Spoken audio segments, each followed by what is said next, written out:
يا ربي بالمصطفى بلغ مقاصدنا واغفر لنا ما مضى يا واسع الكرم. يا ربي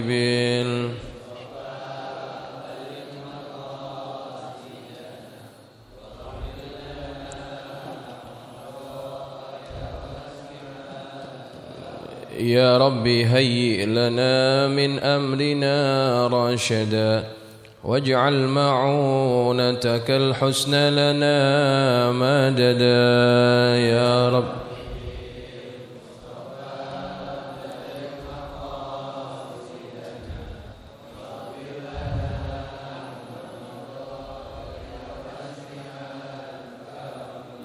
ولا تكلنا إلى تدبير أنفسنا فالنفس تعجز عن إصلاح ما فسدا. يا رب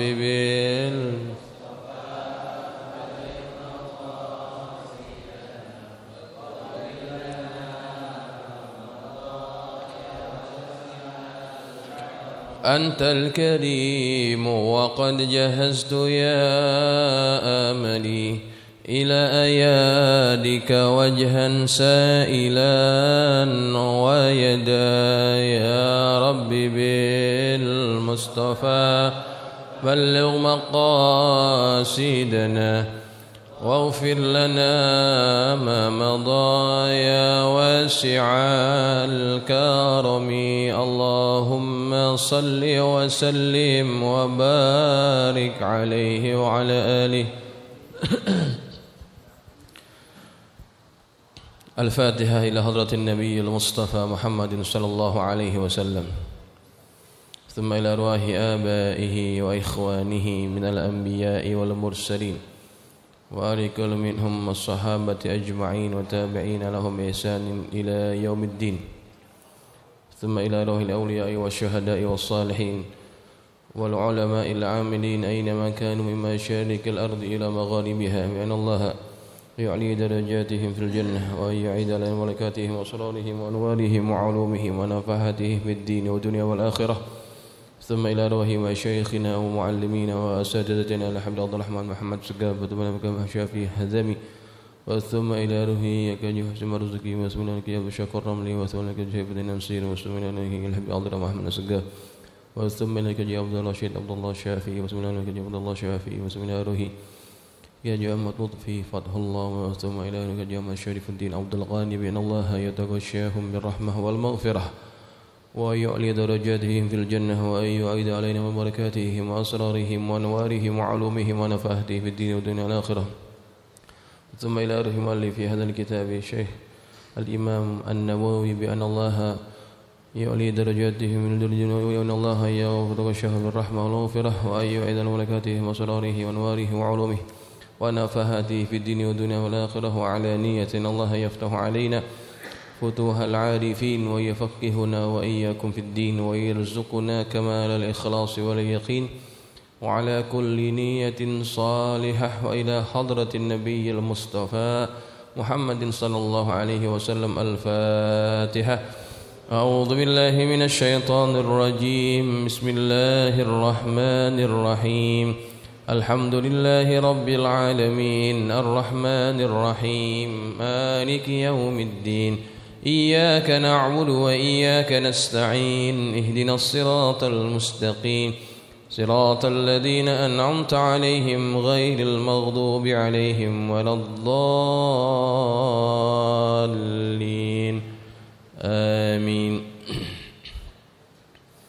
السلام عليكم ورحمة الله وبركاته. الحمد لله رب العالمين، وبه نستعين على أمور الدنيا والدين، والصلاة والسلام على أشرف المرسلين سيدنا ومولانا محمد وعلى آله وأصحابه أجمعين. سبحانك لا علم لنا إلا ما علمتنا إنك أنت العليم الحكيم. رب اشرح لي صدري ويسر لي أمري واحلل عقدة من لساني يفقه قولي. أما بعد، فإن أصدق الحديث كتاب الله تعالى وخير الهدي هدي محمد صلى الله عليه وسلم وشر الأمور محدثاتها وكل محدثة بدعة وكل بدعة ضلالة وكل ضلالة في النار. Hadirin jamaah sekalian yang dirahmati Allah, alhamdulillah kita panjatkan syukur kehadirat Allah Subhanahu wa taala, yang mana Allah masih perkenankan kita, Allah masih takdirkan kita menjadi hamba-hambanya yang beriman, dan kemudian Allah kurniakan kita nikmat taufik sehingga dapat hadir di majlis yang mulia ini, majlis ilmu, taman daripada taman-taman surga Allah di bumi. Mudah-mudahan kita yang senantiasa melangkahkan kaki ke taman-taman surga di dunia ini, semoga Allah mudahkan langkah kita untuk masuk ke dalam surganya nanti. Amin Allahumma amin. Baik jamaah sekalian yang dirahmati Allah, malam ini kita akan meneruskan hadis yang ke-35. Hadisnya belum selesai kita bahas karena cukup banyak penjelasan yang harus kita kupas. Mudah-mudahan malam ini kita sempat untuk menghabiskan hadis yang ke-35. Bismillahirrahmanirrahim. Qala Syekhul Musannif rahimahullahu ta'ala وغفر له ولوالديه ولمشايخه ونفعنا بعلومه في الدارين آمين. قال رضي الله عنه عن أبي هريرة رضي الله عنه قال قال رسول الله صلى الله عليه وسلم لا تحاسدوا ولا تناجشوا ولا تباغضوا ولا تدابروا ولا يبيع بعضكم على بيع بعض وكونوا عباد الله إخوانا. المسلم أخو المسلم لا يظلمه ولا يخذله ولا يكذبه ولا يحقره. التقوى هاهنا. ويشير إلى صدره 3 مرات بحسب امرئ من الشر أن يحقر أخاه المسلم. كل المسلم على المسلم حرام دمه وماله وعرضه. رواه مسلم. Dari Abu Hurairah radhiyallahu anhu, dia berkata, Rasulullah sallallahu alaihi wasallam bersabda, janganlah kalian saling mendengki, saling menipu, saling membenci, saling memutuskan hubungan, dan jangan pula salah seorang dari kalian membeli barang yang sedang ditawar oleh orang lain. Dan jadilah hamba-hamba Allah yang bersaudara. Seorang muslim adalah saudara bagi muslim yang lain. Oleh karena itu janganlah dia menzaliminya, menelantarkannya, membohonginya, dan jangan pula menghinanya. Takwa itu letaknya di sini, sambil beliau menunjuk ke arah dada 3 kali. Maka cukuplah seorang muslim dikategorikan jahat jika dia menghina saudaranya sesama muslim. Setiap muslim atas muslim lainnya adalah haram, baik darahnya, hartanya maupun kehormatannya. Baik jamaah sekalian yang dirahmati Allah, hadis yang kita bahas malam ini hadis yang ke-35, bagaimana seorang muslim berhubungan dengan muslim yang lainnya. Pada minggu yang lalu kita sudah membahas pada bagian larangan untuk kita saling hasad, saling menipu, saling membenci, saling memutuskan hubungan, saling bertolak belakang. Nah, malam ini kita akan masuk pada bagian wala yabi' ba'dukum ala bai'i ba'din, ya. Wala yabi' ba'dukum ala bai'i ba'din. Janganlah seseorang di antara kalian membeli barang yang sudah dibeli orang lain. Maksudnya pada hadis ini, pada bagian ini, Rasulullah Shallallahu Alaihi Wasallam melarang seseorang membeli barang yang sudah disepakati antara pembeli dan penjual. La yabi'ul mu'minu ala bai'i akhih, dalam hadis yang lain. Janganlah seorang mukmin membeli barang yang sudah dibeli oleh saudaranya. Baik ini terjadi kepada si pembeli ataupun si penjual. Misalkan ada orang sudah deal, dia ingin membeli satu barang. Kemudian ada penjual yang lain, kemudian berkata kepada pembeli ini, batalin yang tadi kamu sudah deal sama orang itu, batalin. Nanti saya kasih barang yang sama, harganya murahan, gitu ya. Ini dilarang. Atau misalkan yang berkata ini adalah pembelinya. Misalkan kita sudah deal sama satu orang ini, kemudian kita berkata kepada orang lain, saya batalin jual belinya, tapi contoh yang berikutnya di penjual, batalin deal barang kamu. Misalkan gini ya, ada orang misalkan saya sama Bang Sodri sudah deal, mau beli apa? Mau beli motornya. Saya sudah deal sama dia, mau beli motornya. Harganya contohnya 5 juta. Kita sudah deal nih 5 juta, cuman belum dikasih aja duitnya. Kemudian ada orang datang ke rumah Bang Sodri, Bang, motornya jadi dijual atau enggak? Saya sudah sepakat, saya sudah jual sama saya gitu ya, 5 juta. Dibayar belum? Belum. Batalin. Saya tambahin gopek 5,5 juta. Itu juga dilarang, ya.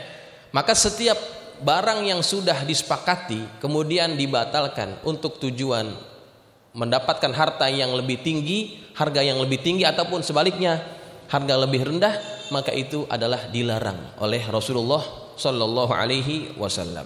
Kenapa dilarang?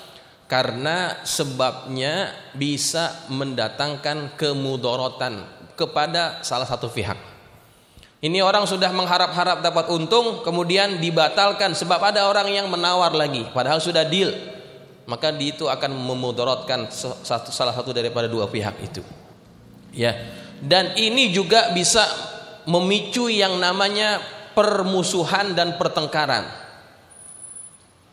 Gara-gara duit untungnya sekian, ini bisa putus hubungan kekerabatan, putus hubungan persaudaraan, putus hubungan pertemanan. Gara-gara apa?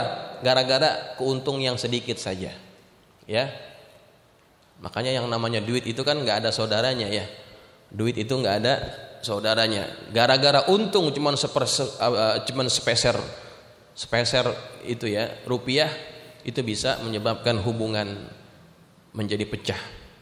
Nah, ini dilarang oleh baginda Nabi kita Muhammad sallallahu alaihi wasallam. Kemudian jamaah sekalian yang dirahmati Allah, Nabi melanjutkan lagi sabdanya, wa kunu ibadallahi ikhwana. Wa kunu ibadallahi ikhwana. Jadilah kalian hamba-hamba Allah yang bersaudara. Al muslimu akhul muslim.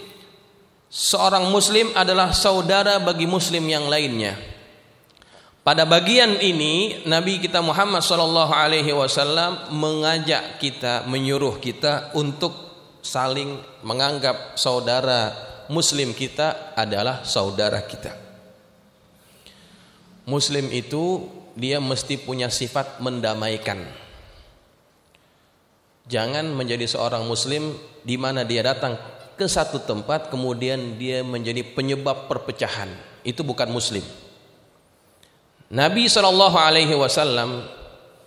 menegaskan dalam hadis ini, wa kunu ibadallahi ikhwana, jadilah kalian hamba-hamba Allah yang saling bersaudara.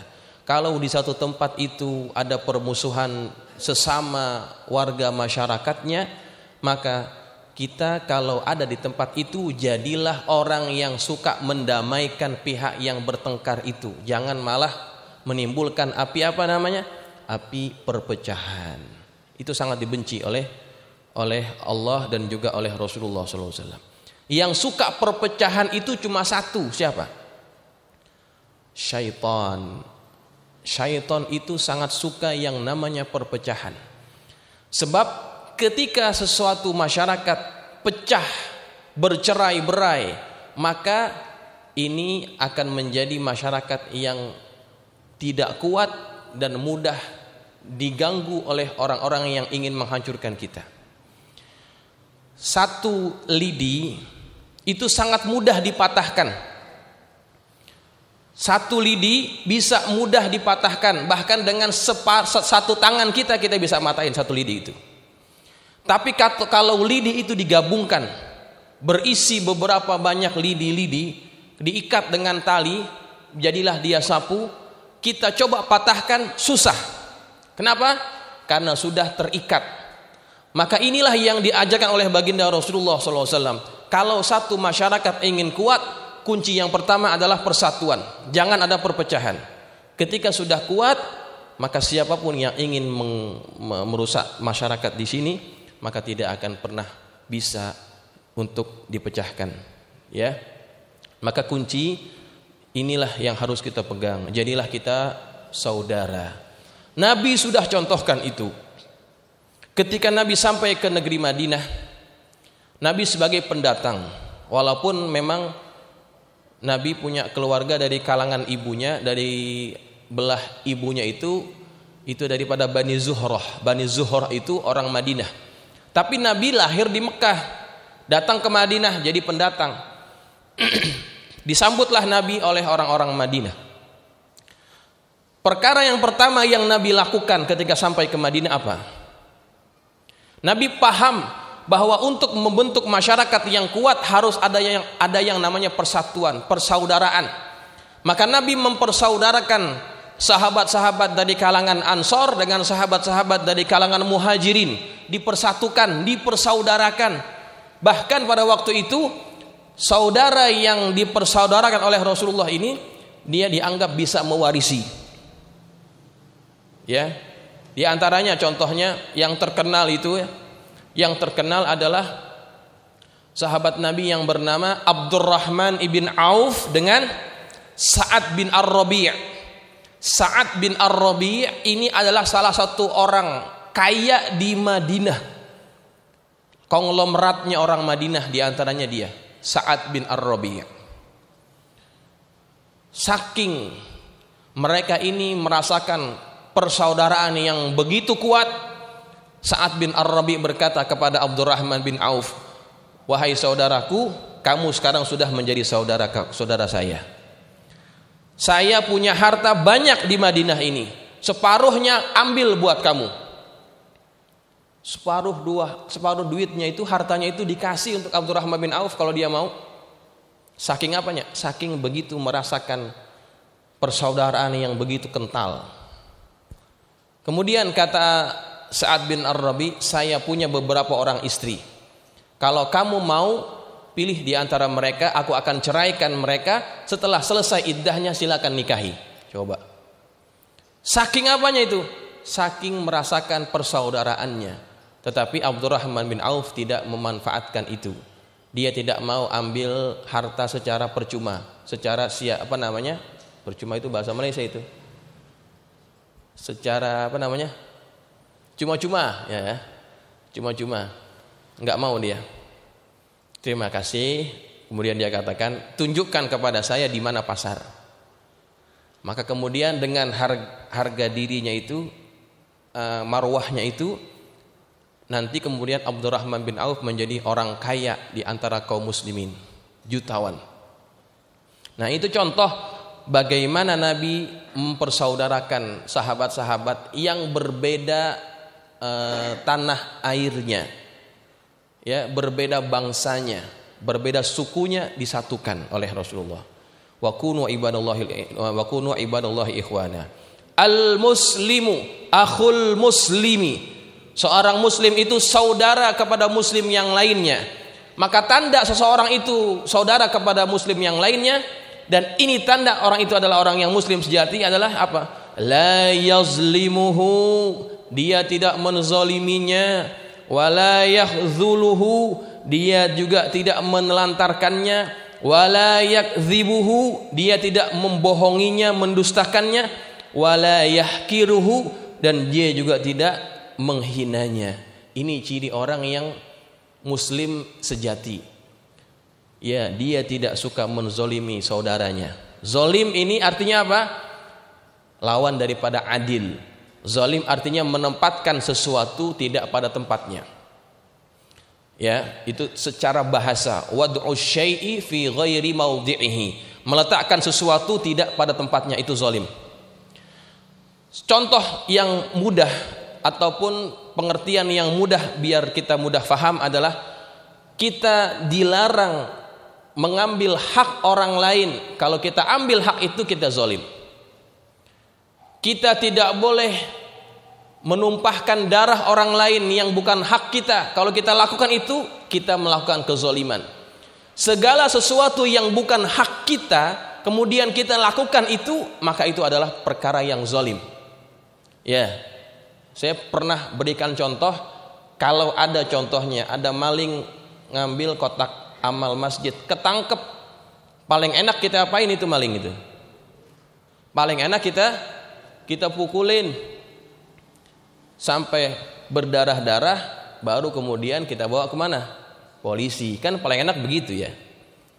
Hati-hati kalau kita menumpahkan darah orang lain tanpa hak, walaupun betul dia melakukan perkara jenayah, perkara kejahatan, tapi perbuatan itu adalah perkara yang kita tidak punya hak. Siapa yang berhak menghukum orang itu? Polisi, aparat, pemerintah. Kita tidak ada hak. Maka kalau kita lampiaskan amarah kita sampai misalkan orang itu berdarah, giginya patah, ada perbuatan zolim yang kita lakukan kepadanya. Ada orang yang tidak layak untuk kita hina, kita hinakan dia, kita telah berbuat zolim kepada orang tersebut. Ada orang yang barangnya kita ambil, kita pergi sembahyang Jumat pakai sendal, ya, keluar masjid sendal kita hilang. Daripada pulang ke rumah nyeker panas-panasan, kita ambil sendal orang. Itu zalim atau tidak itu? Dia alasan sendal saya diambil orang, saya ambil aja, jangan-jangan punya dia ini. Gitu. Kita nggak tahu orang itu sendalnya itu yang kita ambil, bukan. Maka kalau misalkan barang kita diambil, contoh ya, barang kita diambil, kemudian kita ambil barang orang lain tanpa kita tahu itu punya siapa, itu juga perbuatan zalim. Jangan remehkan perbuatan zalim. Setiap orang yang melakukan kezaliman, Allah akan membalas perbuatannya itu nanti pada hari akhirat.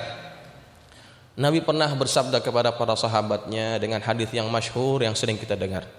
Apa kata baginda Rasulullah SAW? Atadruna manil muflis? Apakah kalian tahu siapa orang yang bangkrut, yang muflis?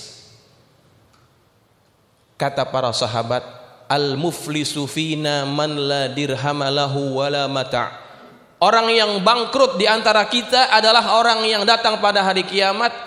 Orang yang bangkrut di antara kita adalah orang yang tidak punya dirham, enggak punya duit, enggak punya barang-barang. Kata Nabi, bukan itu. Muflis yang saya maksudkan ini seseorang yang datang pada hari kiamat dengan amalan pahala daripada ibadah-ibadahnya, daripada sholatnya, daripada puasanya, daripada zakatnya.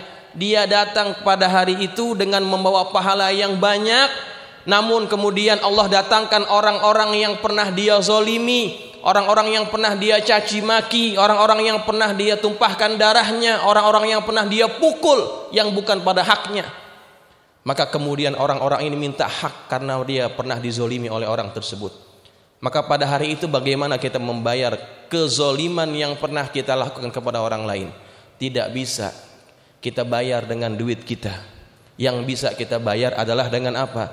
Dengan amal ibadah kita yang banyak kita berikan kepada orang yang pernah kita zolimi itu. Maka kemudian ketika orang yang minta keadilan kepada Allah, mereka belum dapat keadilan yang mereka minta, sedangkan amal kita sudah habis, dosa-dosa orang yang pernah kita zolimi ini akan diberikan kepada kita. Dosa kita tambah, pahala kita habis. Itulah yang disebut sebagai orang apa? Orang bangkrut, muflis. Maka hati-hati ya, jangan anggap remeh perbuatan zolim yang bukan hak kita. Jangan kita berani-berani ambil. Sekarang bisa kita nikmati, tapi dahsyatnya akan kita rasakan nanti, susahnya pada hari kiamat. Ada orang naik angkutan, contoh ya, sering. Ada orang naik angkutan, katakanlah dia naik kereta ataupun naik angkutan yang lainnya. Dia naik nggak bayar. Kemudian ketika turun dia bangga. Apa kenapa dia bangga? Wah, gue naik angkot dari sono ke sono nggak bayar, gitu ya. Bangga. Padahal itu zalim atau tidak? Zalim. Walaupun cuma 5.000 perak, 7.000 perak, dia bangga dengan sebab dia naik dari sini ke situ nggak bayar. Tapi itu adalah dia mengambil hak orang lain yang seharusnya kita berikan kepada orang itu, kepada si pemilik angkutan itu, kita nggak kasih. Itu namanya zalim. Nggak boleh, ya. Maka hati-hati, kita dilarang oleh Nabi untuk jangan melakukan kezaliman. Kemudian jamaah sekalian, yang berikutnya, wala yahzuluhu. Kita tidak boleh menelantarkan saudara kita yang muslim. Ketika kita mampu menolong hamba Allah yang muslim itu, kemudian kita tidak mau menolongnya, maka orang tersebut akan dihinakan oleh Allah Subhanahu wa taala pada hari kiamat.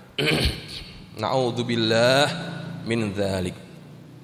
Maka ini harus kita ingat ya, kalau kita ini orang yang mampu, baik itu dari segi harta ataupun dari segi badan yang kuat. Kalau ada orang yang minta tolong, kesusahan, dia minta tolong, kita bisa nolongin, tapi kita nggak mau nolongin, itu hati-hati. Itu bukan akhlak seorang muslim. Ya, muslim itu tidak boleh membiarkan saudaranya dalam keadaan susah. Man udhilla indahu mu'minun falam yansuruhu wa huwa yaqdiru ala an yansurahu. Barang siapa yang seseorang itu di antara kaum mukminin dia ditimpa dengan kesusahan, kemudian dia tidak menolongnya padahal dia mampu menolongnya, adzillahullahu ala ru'usil khalaiqi yaumal qiyamati. Maka Allah akan menghinakan orang itu nanti pada hari kiamat di hadapan makhluk-makhluk yang lainnya. Jadi kalau ada orang minta tolong pada kita, ataupun kita lihat orang kesusahan di jalanan, kita bisa tolong dia, tolong semampu kita, ya, semampu kita tolong, supaya kita tergolong muslim yang sejati. Kemudian jamaah sekalian yang dirahmati Allah, yang berikutnya adalah wala yakdzibuhu. Kita dilarang untuk membohongi saudara kita yang muslim. Bukan hanya kepada muslim, sebetulnya kepada semua manusia kita dilarang untuk melakukan yang namanya kebohongan. Tidak boleh membohongi orang lain. Zaman akhir ini banyak terjadi pembohongan yang dilakukan secara massal. Ya. Apatah lagi sekarang zamannya apa? Zamannya pemilihan wakil rakyat, pemilihan kepala daerah, pemilihan gubernur, pemilihan presiden secara apa? Secara langsung. Jadi mereka-mereka ini yang akan bertanding dalam pemilihan umum, mereka akan bertemu dengan konstituennya. Mereka akan bertemu dengan calon pemilihnya. Maka ketika mereka datangi calon-calon pemilihnya itu, supaya mereka dapat suara, apa yang mereka katakan? Mereka janji, ya, janji akan begini, akan begitu, akan buat ini, akan buat itu. Itu sebelum jadi. Tapi ketika sudah jadi, mereka lupakan itu semuanya. Itu termasuk kebohongan. Ya, siapapun yang membohongi orang lain, maka itu perkara yang dianggap dosa. Apalagi yang dibohongi satu negara, ya, satu negara dibohongin, itu dosanya luar biasa itu. Makanya jangan ini deh pokoknya, hindari yang namanya menjadi ahli politik.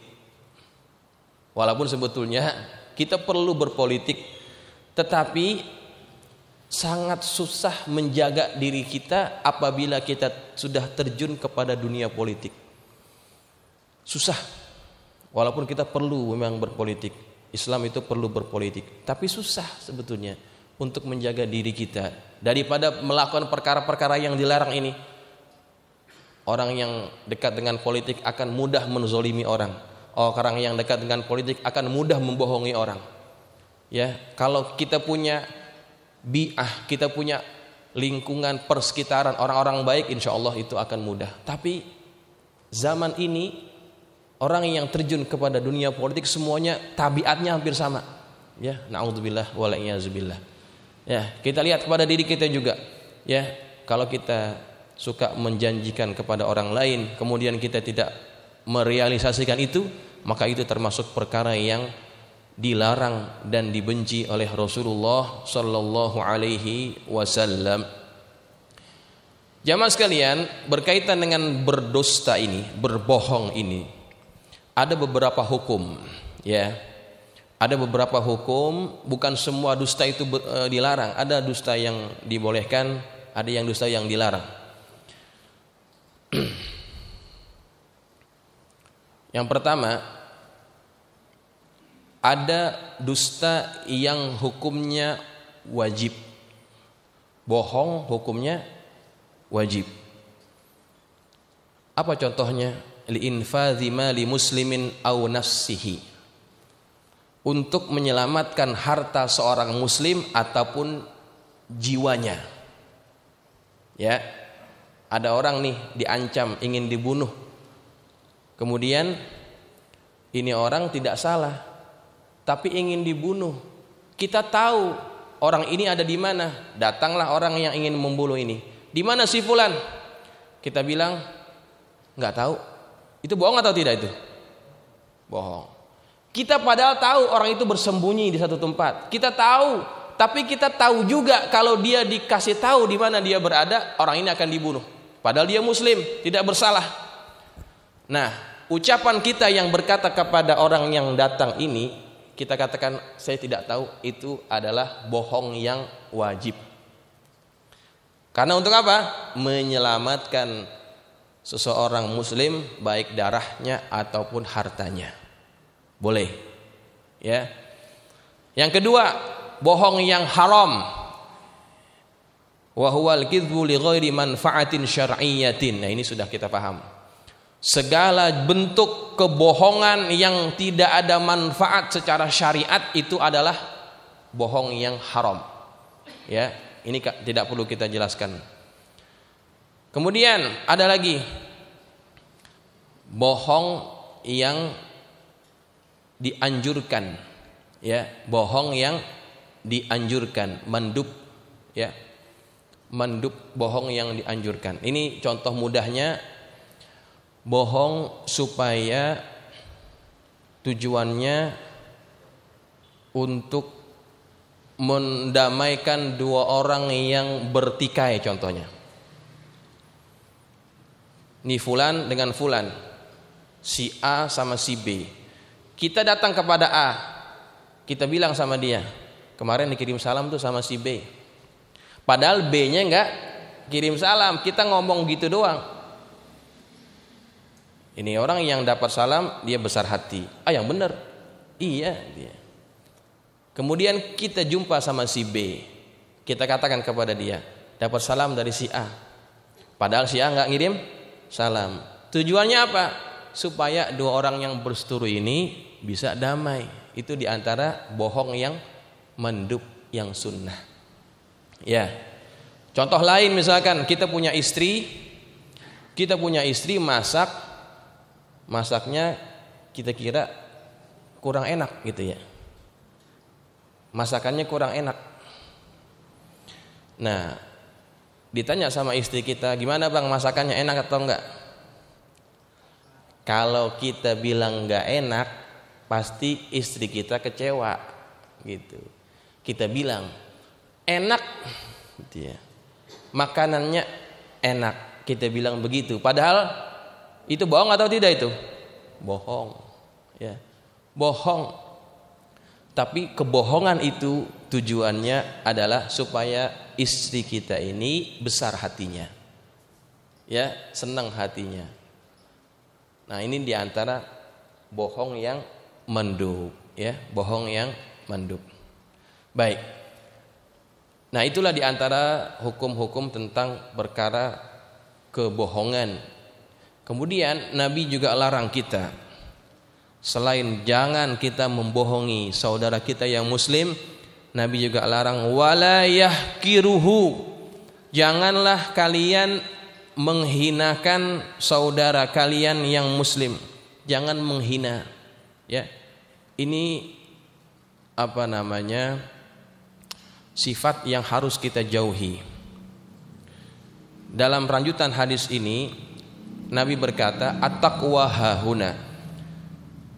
Takwa itu adanya di sini. Wa yushiru ila sadrihi thalatha marrat.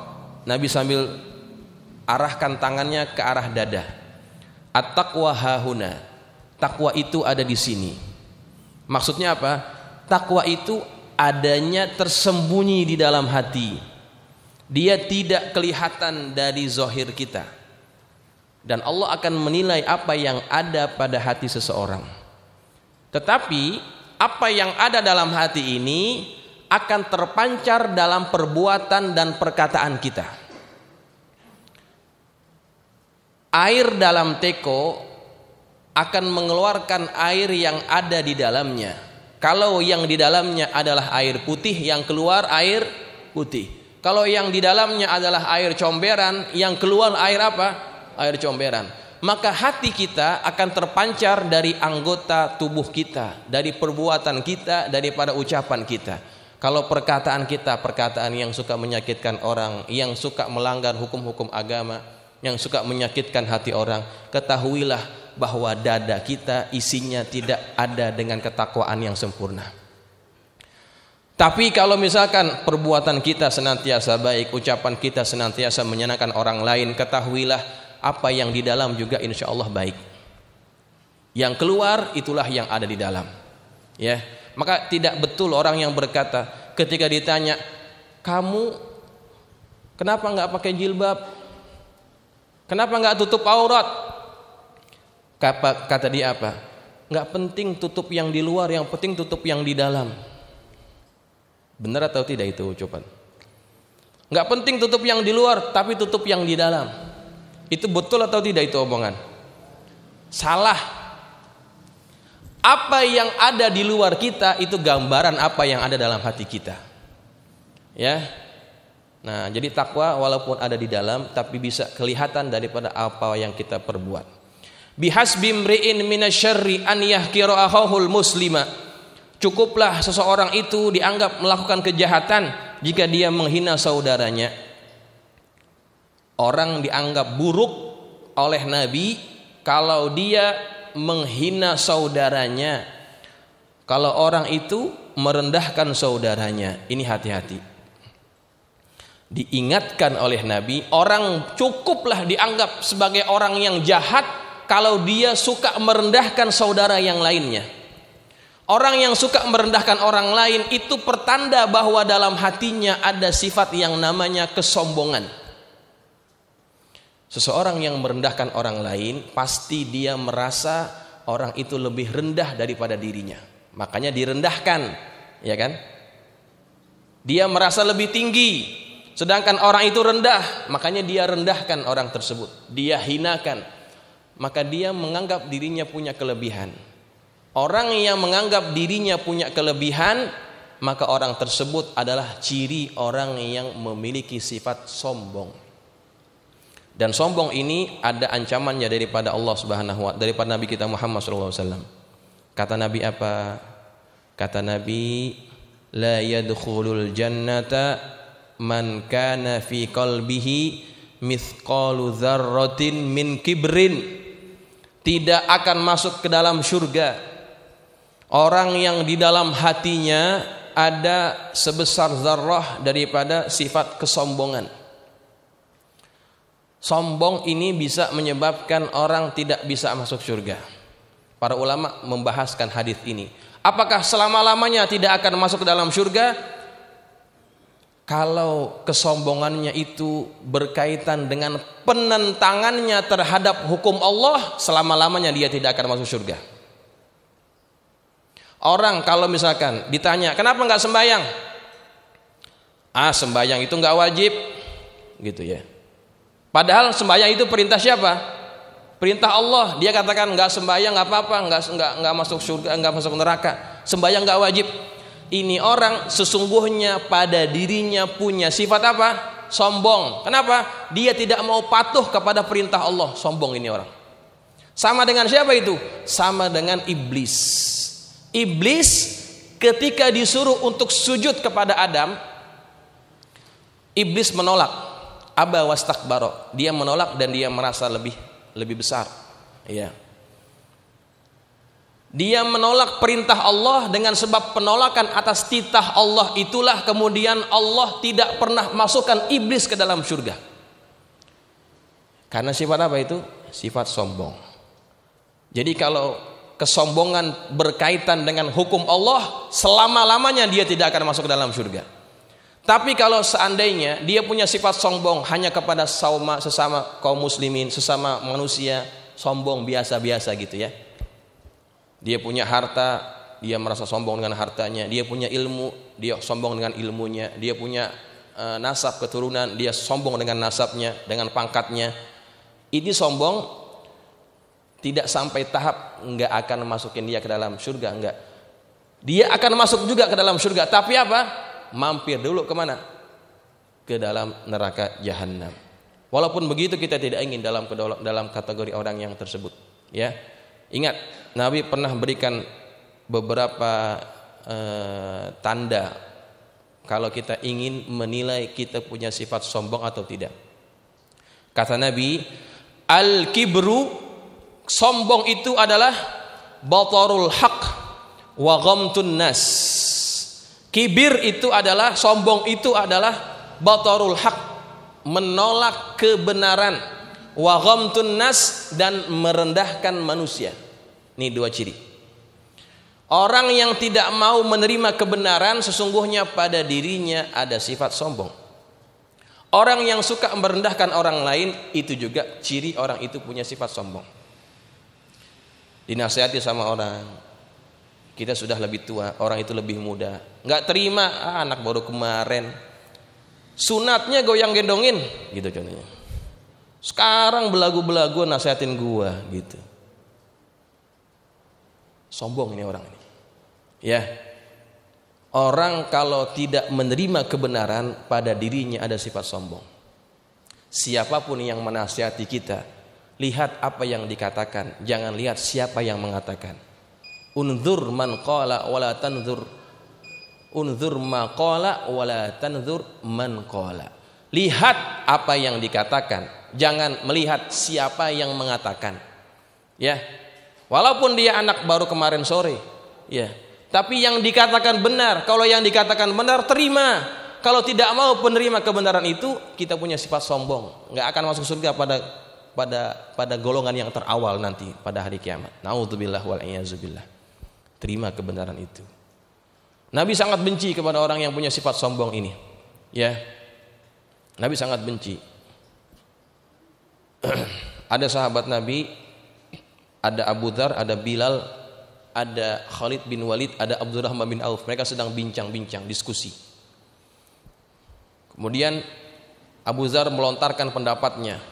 Setelah Abu Dzar ngomong, Bilal bin Rabah dia ngomong, dia bantah pendapatnya Abu Dzar.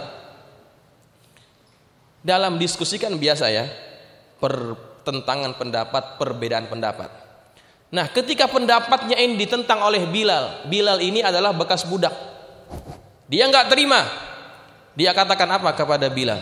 Beraninya engkau membantah pendapatku, wahai anak orang hitam. Beraninya engkau membantah pendapatku, wahai anak orang hitam. Yang dikatakan oleh Abu Dzar memang fakta kan, bahwa Bilal itu adalah orang hitam, ibunya juga orang hitam. Tetapi ucapannya itu mengandungi perkataan yang merendahkan orang lain. Seolah-olah kamu itu bangsa budak, bekas budak, enggak pantas membantah pendapat aku gitu. Kamu orang rendahan, bawahan, saya majikan, saya atasan, jangan belagu-belagu gitu ya. Sombong ini, ya. Mentang-mentang kita yang gaji dia bawahan kita, dia nasihatin kita nggak terima, itu sombong. Hati-hati. Nah, sama seperti Bilal ini, dikatakan begitu, kemudian mukanya merah. Dia katakan dia akan laporkan kepada baginda Rasulullah. Dilaporkan kepada baginda Rasulullah, Rasulullah pun marah. Dipanggil Abu Dzar, betulkah engkau katakan begini kepada Bilal? Betul ya Rasulullah. Rasulullah makin merah wajahnya.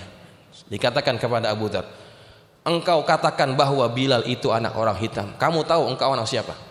Kamu tahu kamu anak siapa? Kamu anak orang musyrik. Tidak pantas kamu berkata begitu kepada Bilal. Sesungguhnya pada hatimu masih ada benih-benih jahiliyah. Orang yang suka merendahkan orang lain itu berarti pada dirinya ada benih-benih sifat jahiliyah. Bilal ini walaupun orangnya hitam, kalau Kiai Abdullah Syafi'i pernah cerita dulu kan dalam kaset yang sering kita dengar, Bilal itu kalau kita tumpahin kecap sama kulit sama. Saking apanya? Saking hitamnya. Tapi walaupun dia hitam, orangnya belum masuk surga, sendalnya sudah sampai ke surga. Kemuliaan itu tidak ada pada apa? Pada warna kulit. Tidak ada pada apa? Kekayaan. Tidak ada pada pangkat. Tapi kekayaan itu, kemuliaan itu adanya pada apa? Pada hati, pada takwa seseorang. Tidak boleh orang lain merendahkan orang lain karena sebab dia miskin, karena sebab dia orang rendahan. Tidak boleh. Boleh jadi orang yang kita rendahkan itu lebih mulia di mata Allah Subhanahu wa taala. Minta maaflah Abu Dzar ini, dicari Bilal bin Rabah. Dia peluk saudaranya, dia minta maaf betul-betul. Bahkan bukan hanya minta maaf, dia letakkan pipi kanannya di atas tanah. Sambil dia katakan kepada Bilal, wahai Bilal, aku tidak akan angkat pipi kananku ini daripada tanah sebelum engkau letakkan kakimu di atas pipi kiriku. Kenapa?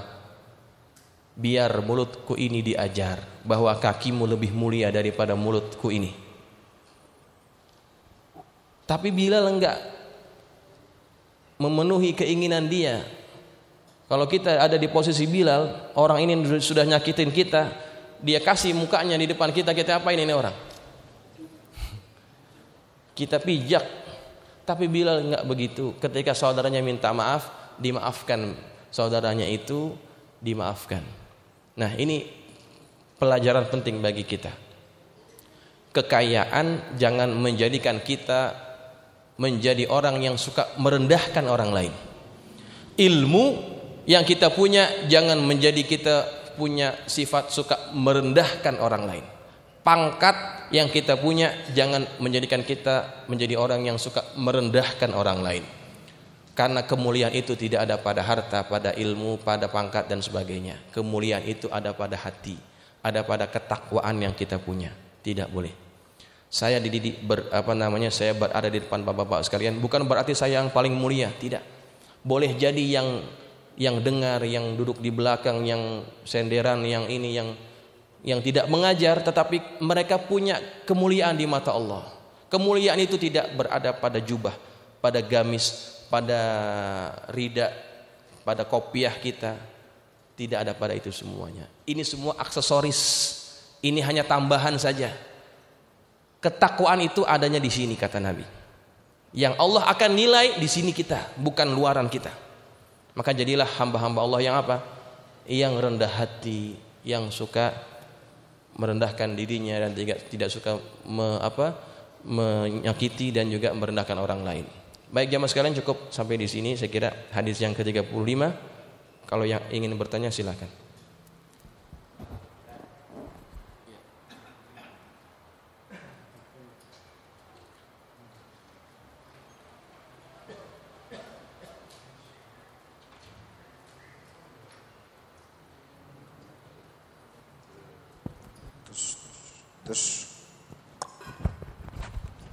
Assalamualaikum warahmatullahi wabarakatuh. Waalaikumsalam.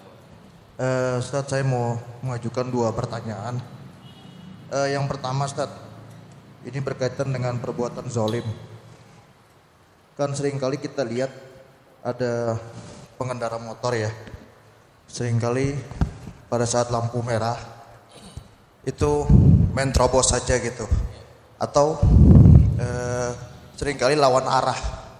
Nah, apakah itu dikategorikan perbuatan zalim? Mengingat ini kan adalah produk manusia juga ya, peraturan manusia juga. Itu yang pertama. Yang kedua, Ustaz,